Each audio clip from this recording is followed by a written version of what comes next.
is one of the moons of Jupiter. Have fun trying to figure out whatever the that means. I-O. It's the Alan Cox Show. On 100.7 WMMS.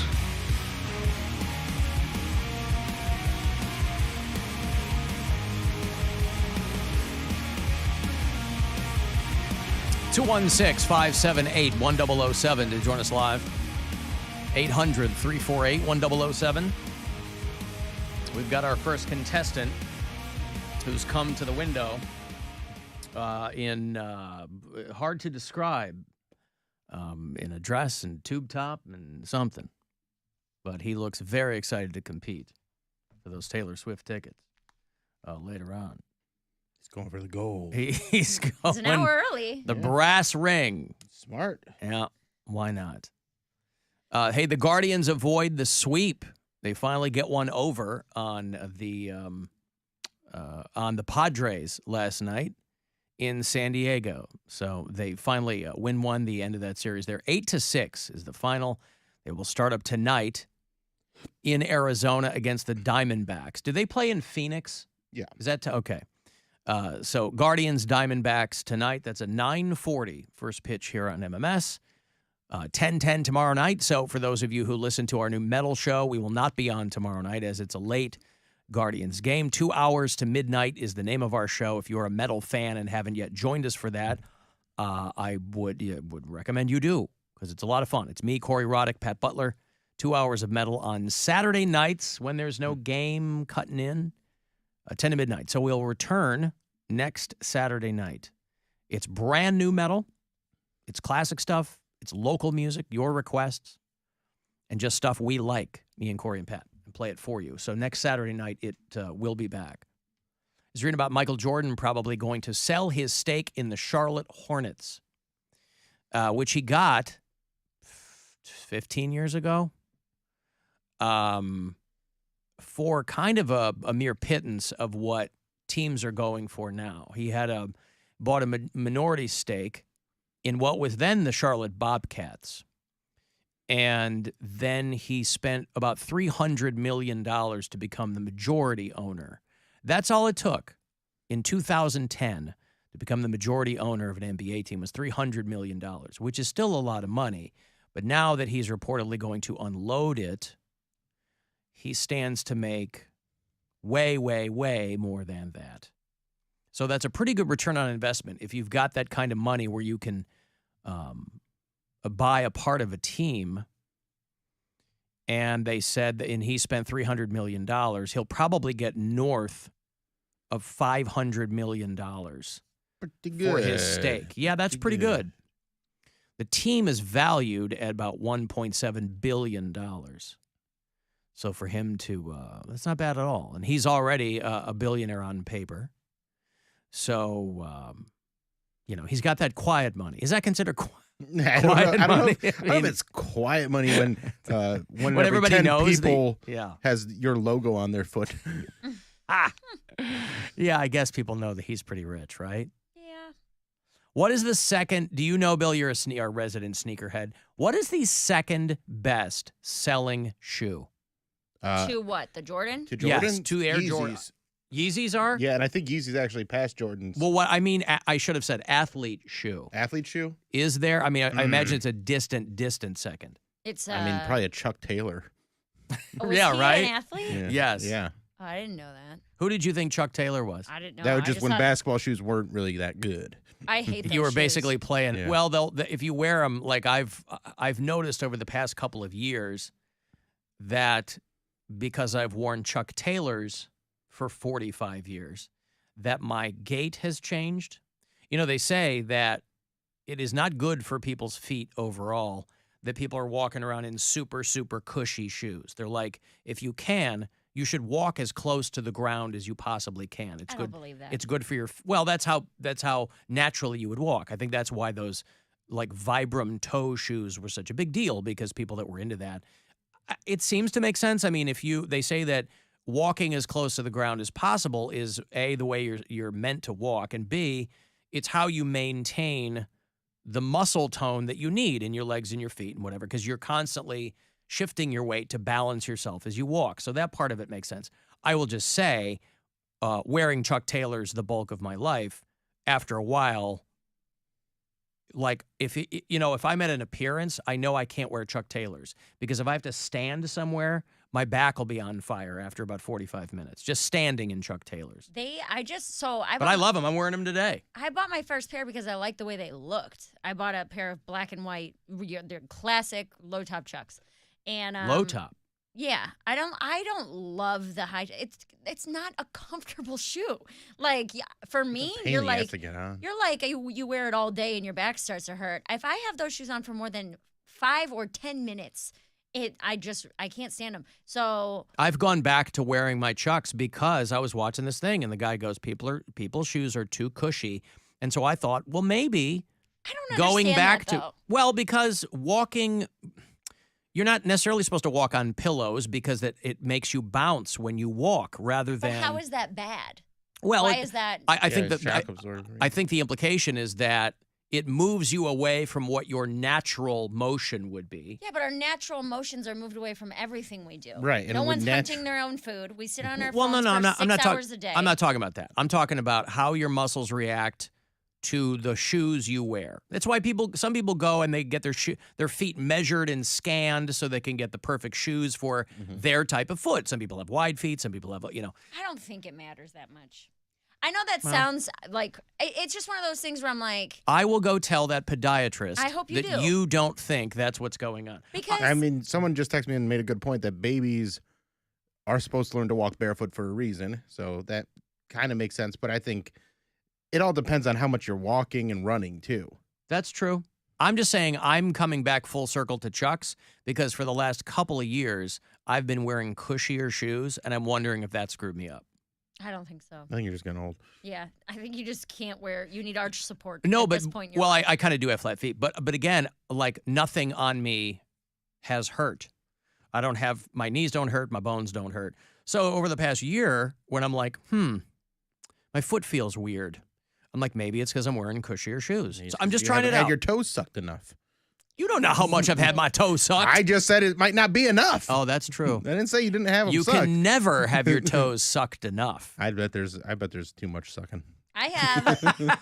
So gross. Or not enough. It's like a lollipop that's like winnowing my toes down. It's too much. The bones showing. Yeah. I have worn pretty much exclusively like athletic shoes, like running shoes or high heels my entire life. Like those are like pretty much the only two types of shoes I've ever worn. Well, and I can't imagine a shoe worse for your feet than high heels. Yeah, but you're only wearing those for an hour or two at a time. No one's putting on high heel. I mean, some corporate women are putting on high heels at 8 in the morning and wearing them until 9 p.m.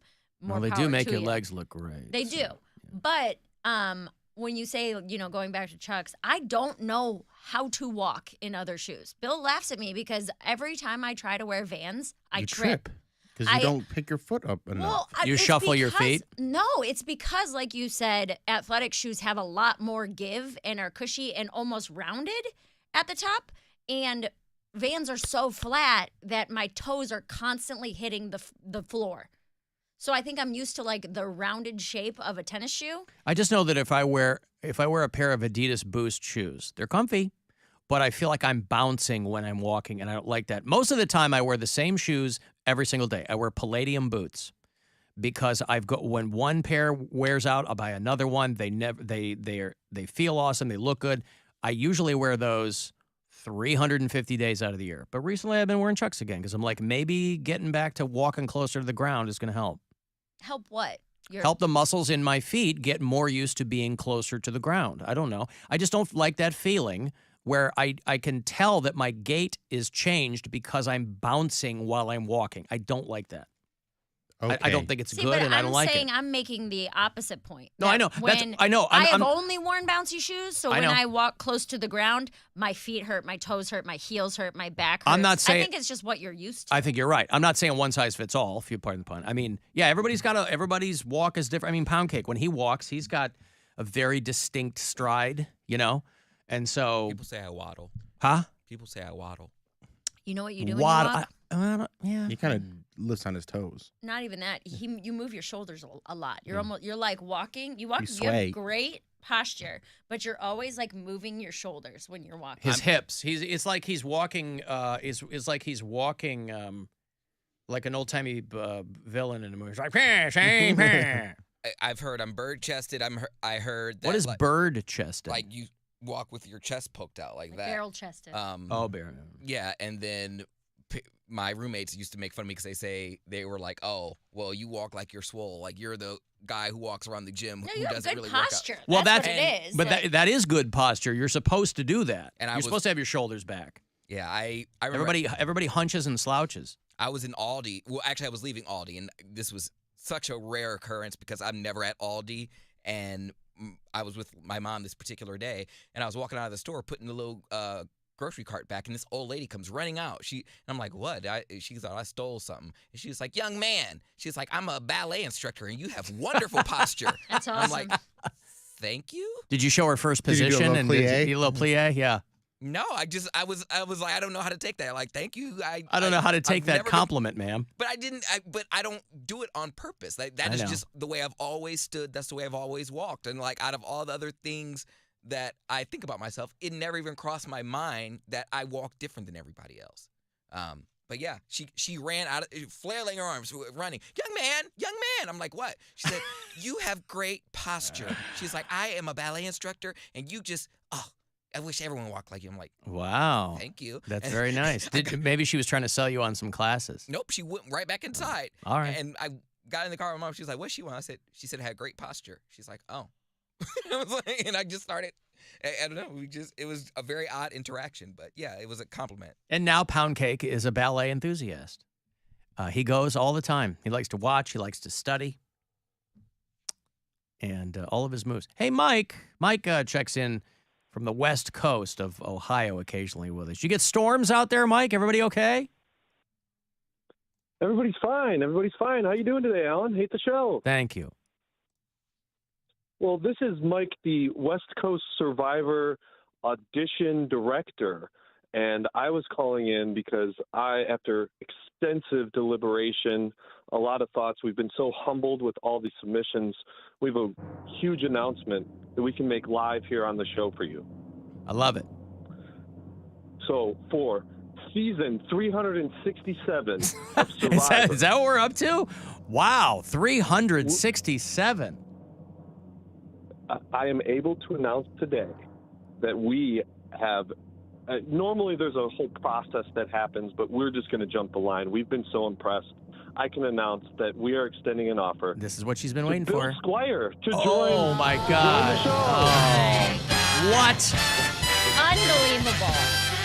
She stood out there for hours, and now Bill comes along like a seagull with a hot dog and just snatches that victory. I would just like to say, can I just give my speech, Mary? I'm gonna Kanye you. I'm gonna let you finish. I But just I'm wanna- the greatest Survivor contestant of all time. Bill, go ahead, please. Well, you're not a Survivor This is an contestant. unprecedented Yes, to be called by Mike, who it turns out is the head of CBS Network and close personal friends with Jeff Probst.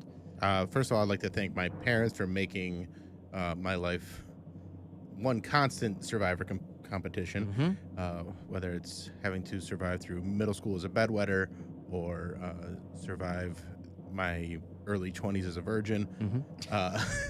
But I will have to say this. I cannot accept this position on Survivor, so I will pass it to someone that actually wants it and deserves it. Poundcake, you're going on Survivor. Oh, my God. What a reversal of fortune. Now, wants it, I think he neither wants it nor deserves it, but Well, he's got the opportunity to pass it on to someone else then. Poundcake, you can pass this honor along to someone else. Mike has told me in confidence that you can do just that if you'd like.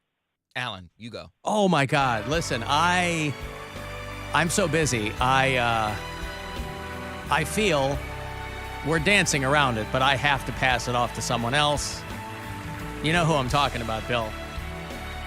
That girl right there who's unloading her laundry from the back of her Dodge She Honda Pilot. deserves it. Yeah. She's surviving all right. Mm-hmm. Listen, Mike, what a fun little bit we've had. But listen. I didn't think it was very fun. I didn't have fun during those last minute or two. Mike, any parting words there from the CBS network, the Tiffany Network, they call it?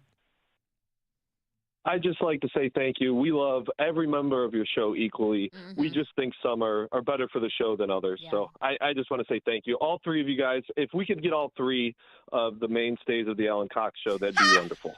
America first! America first! Get that through your head! Hey, dude! America first! America first! You heard that before? What? Listen, I think that Mary Santora should be, she did the work. She went out. She stood in line. She made friends that she'll never see again. Maybe. The one gay guy, he worked at TSA at Orlando Airport. So I actually might see him again. He might be patting you down. Right? He might be feeling the inside of your thighs on a layover. Nope, that doesn't happen on layovers. What? That doesn't happen on layovers. Once you're in the airport on a layover, you don't have to go through security again. Let's play along, will you? Okay. Miami, you do. This one. Yes, and. What, Cody? I said Miami, you do. No, you do I not. was helping you. Well, I they was work in Orlando. I was so helping what would you. it matter? Yeah, if it was in Poundcake. They work in Miami? Orlando. He doesn't Spell listen to the Colonel. show. I have to do it again. Yeah, what's Colonel? COLONEL. Hey. There he's got it See? locked in You now. remembered colon. That's how you do it. Colon and Yeah. no. All right, well, listen, it's all in good fun, but did they tell, by the way, was there any indication whatsoever when you hear anything? No. They No. didn't say a word. So they're just plowing through people also, filming. Like you Yeah. said, it's like the local affiliate, so they probably don't have that information anyway. I would assume it would Like- take at least, I mean, dude, they But gotta somebody's go through gotta all know. these. They would probably take a month, 2 months maybe. And they have all the submissions The from video submissions. yeah, the people that They said don't it's go usually in about person. 10,000 submissions per season. Wow. So And I would it's not- assume that would take a couple months So why I didn't you would have just that do a done video today. submission? because they were here. Yeah, but I you did wouldn't not- have to wait in line then. Right, but this is not something that I've aspired to. I'm not like, oh my God, I have to get on Survivor. This was very much like, oh, they're an hour from here. But you I didn't will know that it go. was Channel 19 people. You thought you were going to get in front of show producers. That part I didn't care about. The only reason I went to do this is because it was an hour away from here. Right, but why not do it in your bedroom? You don't have to go anywhere. Because I don't care about it that much. I don't want to be But on the you show. went out and stood in line. Because they were here. But If they, why not do it? Alan, you're not listening to Yeah, me. I am. No, you're not. It doesn't make sense though. No. I'm What I'm hearing trying you. to say is that I would never audition for this if the opportunity were not here in Ohio. I'm not going to sit and make a video and submit it because I don't care enough to get on the show that way. But do you see why that's confusing? No, it's not. Because that's easier to do. It's easier So to the do, thing- which should show you that it's not something I'm interested in. Then It's why did so- you go at all? For the experience. What to, experience? to be in person and see what it's like to go through this audition process. Okay.